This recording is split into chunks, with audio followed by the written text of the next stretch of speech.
We'll look forward to that for sure. Thank you, Steve. The Astorino campaign leveled some pretty serious charges against Governor Cuomo today, accusing him, among other things, of locking up one well-known celebrity and leaving egg on the face of another. Those accusations appear in a new TV ad that's sure to get a reaction. Take a look. Andrew Cuomo, unicorn killer. Cuomo locked Santa in a chimney. Humpty Dumpty, Cuomo shoved him off that wall. He's the worst man in the world. He's a monster.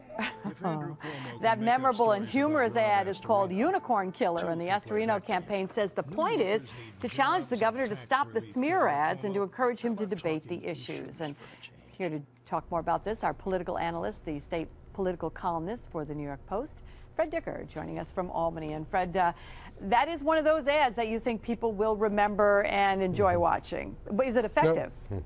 No question about it. Well, firstly, it would be effective. I think it really would have an impact, lighten it, the campaign a bit, and have a point to be made. If Astorino just had some money list to put it on the air, this is not up on TV. It's really on the internet. And it was the buzz amongst political reporters and people in the political community today. And it does make a good point, and it makes it lightly, which was a nice change because things have been pretty ugly out there, as we've talked about. The governor, and Astorino's right about this, has been accusing Astorino of virtually everything: corruption, racism, nepotism. I mean, really harsh charges. You couldn't imagine if you watched the Cuomo commercials that Astorino won a landslide re-election last fall in Westchester County, which is 2-1 Democratic. I mean, how did he do it? That's the governor's home county, if he's so bad.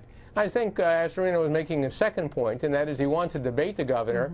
And today on my radio show, Astorino said his campaign has contacted the Cuomo campaign, and he said there's been no response. And it would be interesting to see, of course, a real debate on serious issues, including some of those charges that have been leveled against Astorino. I'd like to see the governor defend them.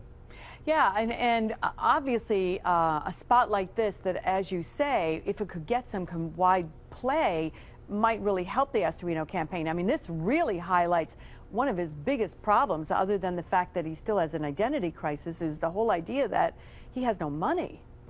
Absolutely. Of course, the commercial had the effect, the online commercial had the effect, Liz, of having you and I talk about it. And I think that's what they're hoping for, trying to get some free media on this, as they call it. And I think it's deserved. I mean, it is a funny commercial, and it does make a legitimate point. We still don't know. There's only about 6 weeks to go to the election. If the governor's going to debate, my view is, and a lot of people share this view, that he won't do it, which I think will be an insult to the people, and I think it may cost him this time. He paid a price in the primary a week ago when he wouldn't debate Zephyr Teachout, and I think a lot of editorial writers who write endorsements and others are really going to take that into consideration maybe more seriously than they have in the past. I can't really think of a time when there hasn't been a gubernatorial debate. I mean, I'm sure it's not precedent setting, but it certainly would raise eyebrows, wouldn't it?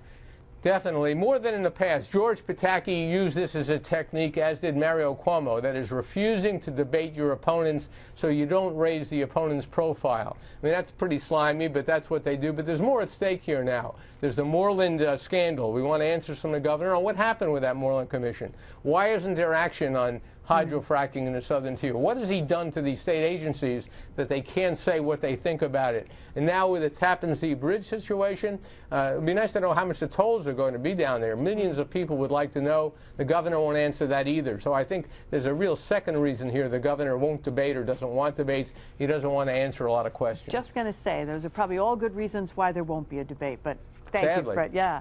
All right, we'll talk to Fred again very soon, and you can hear him on the radio as well, live from the state capitol weekday mornings, 10 to 11, Talk 1300 AM.